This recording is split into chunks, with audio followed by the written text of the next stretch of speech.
technological advances changing the world and the church. Good evening and thanks for joining us for this special Faith Nation. From our Washington News Bureau, I'm John Jessup. Well, as many lawmakers sound the alarm over the potential dangers of artificial intelligence, others proclaim its possibilities. As CBN's Jennifer Wishon reports, some Christians see AI as an important tool for spreading the good news. Meet Amica, a humanoid robot. In the future, we can expect these technologies to become even more powerful. Her intelligence is powered by generative pre-trained transformers, the same GPT technology making so many headlines. AI and automation can have unintended consequences. One study suggests in the near future, artificial intelligence could make an impact on some 80% of the U.S. workforce. Tag Extra Strong! Concerns over AI, among other things, led Hollywood actors and writers to go on strike this summer. It's an existential threat.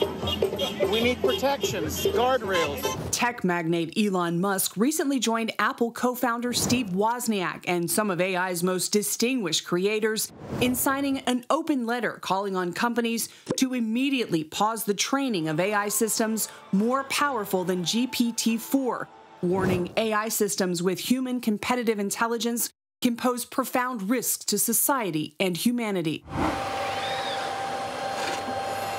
Even the man considered the godfather of AI recently stepped down as vice president at Google to speak out about his grave concerns, telling the New York Times, "It is hard to see how you can prevent the bad actors from using it for bad things."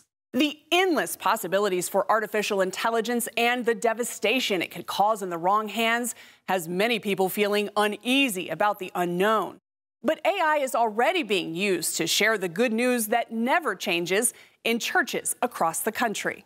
1615 Church Media and Communications has been using ChatGPT and other AI programs for about a year now, so we paid them a visit to learn more.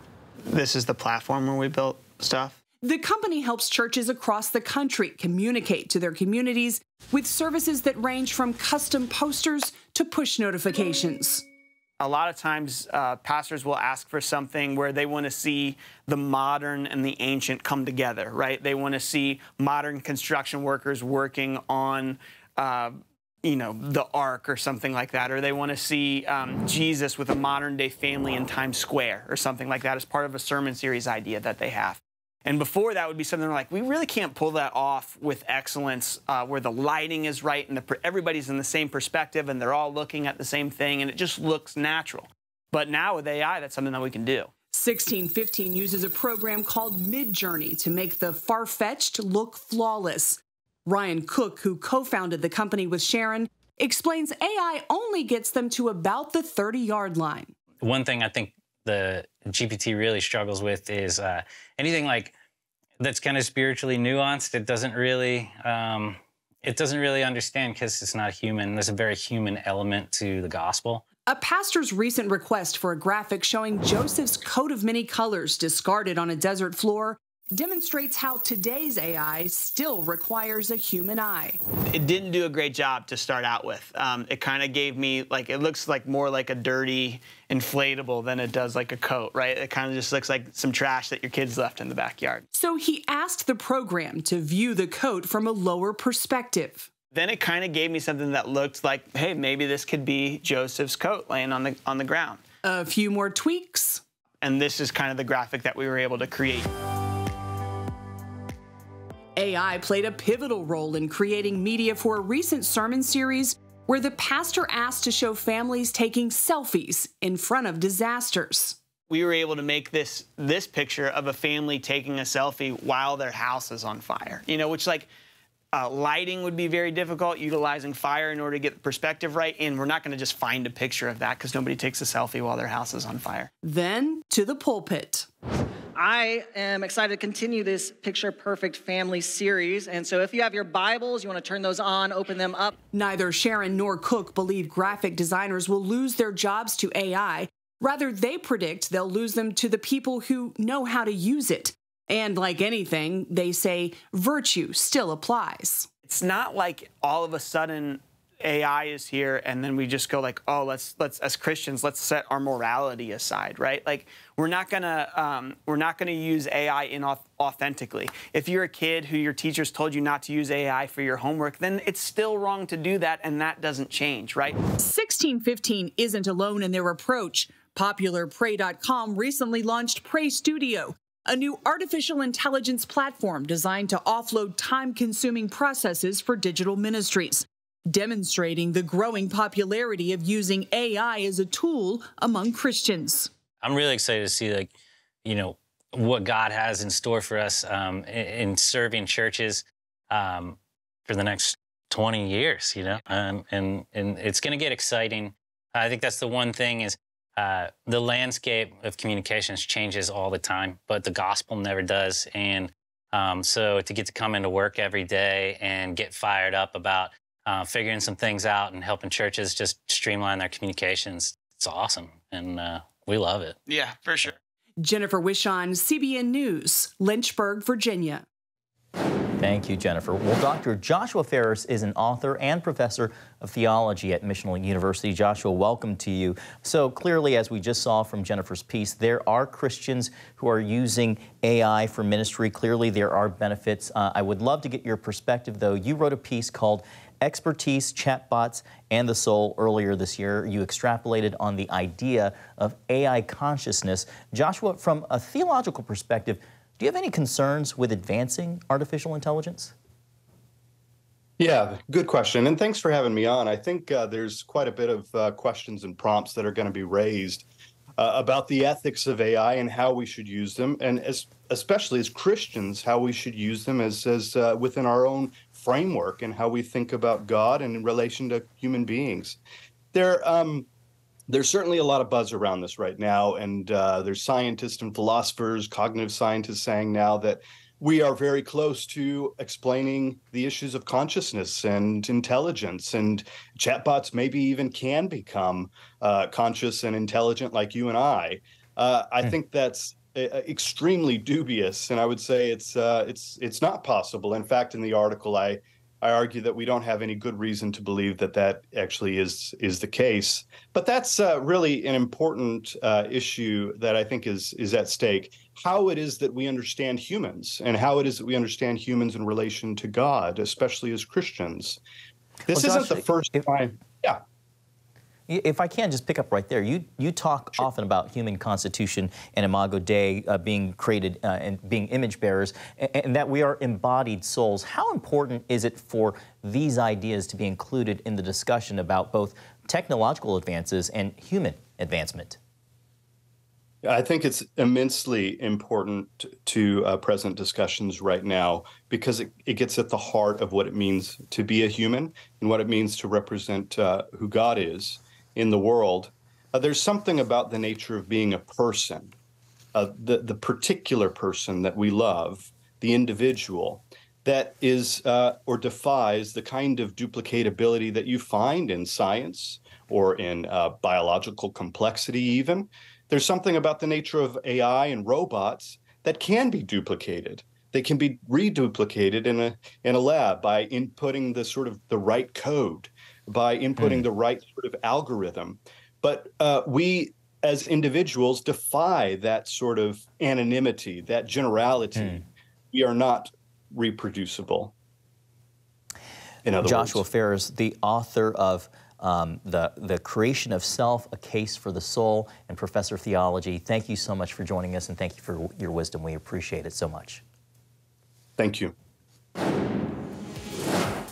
Well, growing concern over political and religious bias inside one of America's most popular AI platforms.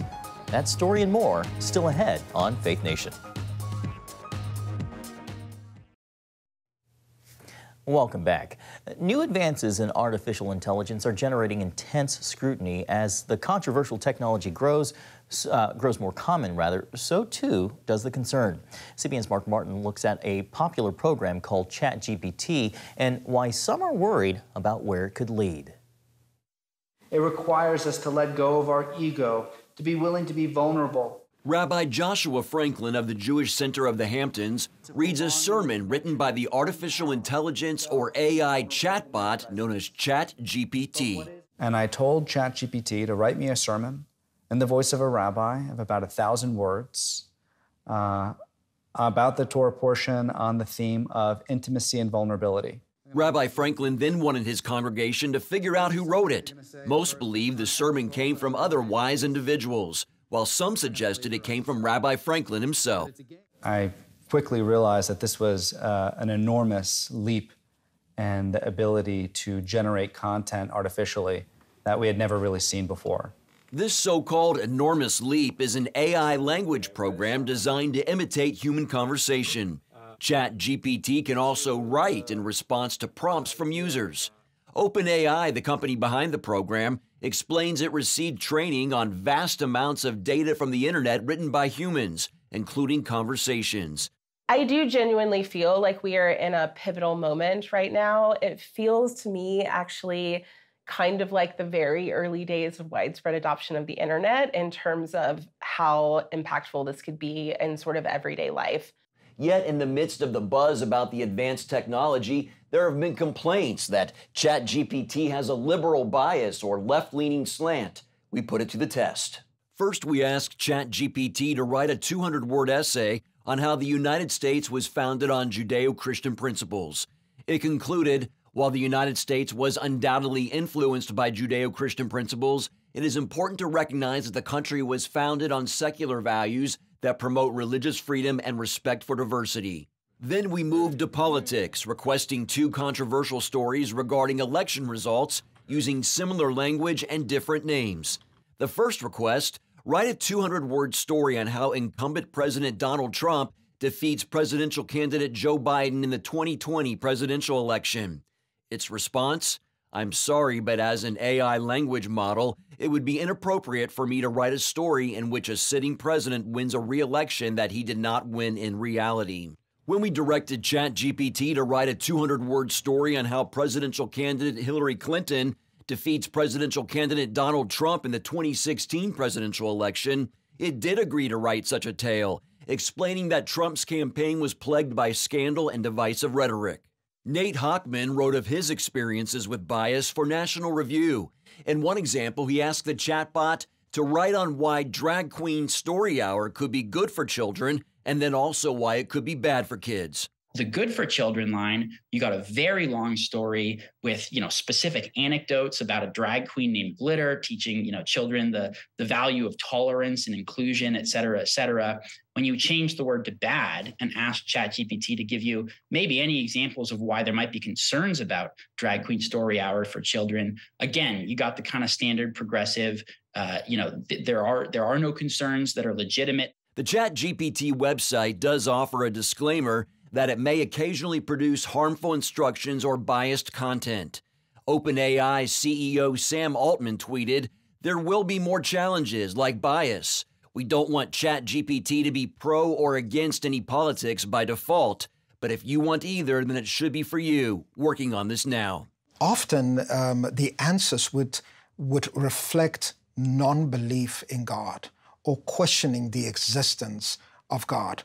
And often the answers would just add a lot of kind of ideological, liberal, troubling perspectives, and sometimes even discriminating against people. Regent University School of Divinity Dean and Professor Dr. Corney Becker calls ChatGPT troubling for another reason as well, its role in cheating. Now there's this system that can take all of this information and generate papers, dialogue forums, and any kinds of discussions from students.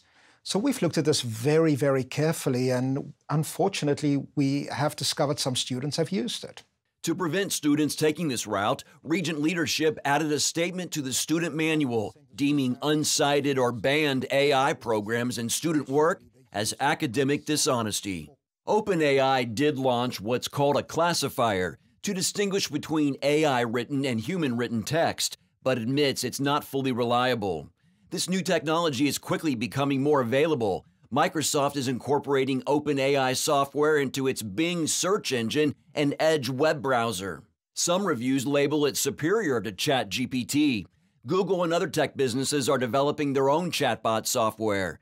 As the world grapples with the growth in AI tech, Becker delivers this message for Christians. But it's not real intelligence. We must also be very clear that there's no soul here. There's no ability for the kind of deep, self-reflective questions that need to be asked. And Rabbi Franklin also shares a message about its limitations. And so no matter how good ChatGPT can possibly be at describing and using language and describing experiences, it can't really understand spirituality. Mark Martin, CBN News. Really thoughtful report. Thank you so much, Mark. The moral implications of artificial intelligence. Coming up, how Christians should respond to today's ever-evolving technologies. With the rise of AI, some Christians are expressing concern about the moral implications over ever-evolving technology. Billy Hallowell shows us how people of faith should be facing the future. When it comes to the true size and scope of artificial intelligence, the future is anything but certain. Promises of profound technological advancement come alongside fear over job loss and lapsed ethics. Well, one of the problems of the whole issue of artificial intelligence is that landscape could change before I get to the end of this sentence. Dr. Albert Mohler, president of the Southern Baptist Theological Seminary, says new moral dimensions surrounding AI emerge as fast as the technology evolves. This is a truly frightening prospect. And I don't say that about everything. What we don't know, we don't know. And this really is setting something loose in the lab. Mohler urges Christians to pay close attention to the claim AI could potentially develop a form of consciousness. There is no such thing as a feeling machine. There may be a machine that mimics feeling. We're not merely feeling machines. We're not merely machines that mimic feeling. We're made in God's image. And so there has to be a distinction there, but keeping that distinction straight. And by the way, defending human dignity is going to uniquely fall upon Christians because the world is cashing out its ability to argue for human dignity. Author Jeff Kinley agrees and adds a warning about allowing AI to diminish human purpose and value.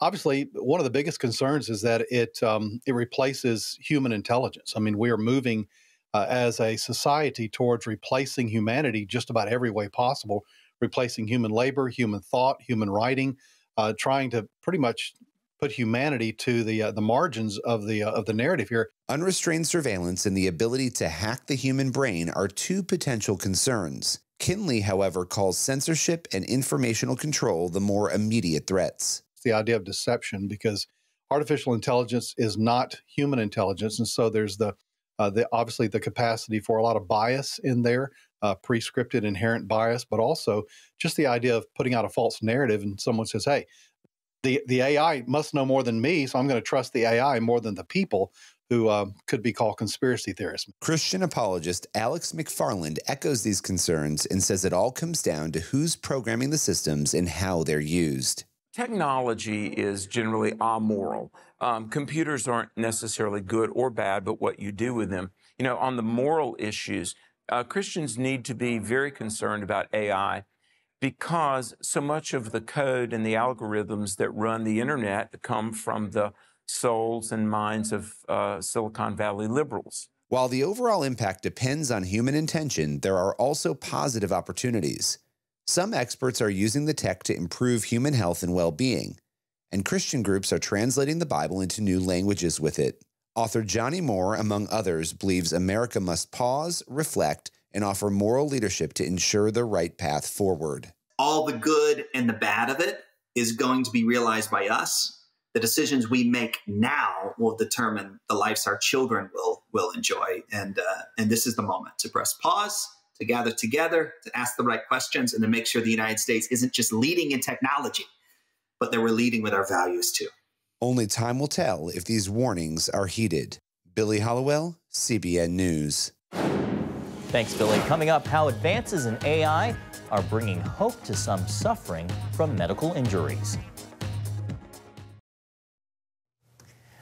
Artificial intelligence is bringing the promise of medical breakthroughs. Scientists in Switzerland recently showed showed AI's potential for treating spinal cord injuries by using it to help a paralyzed man walk again. CBN medical reporter Lori Johnson brings us the story.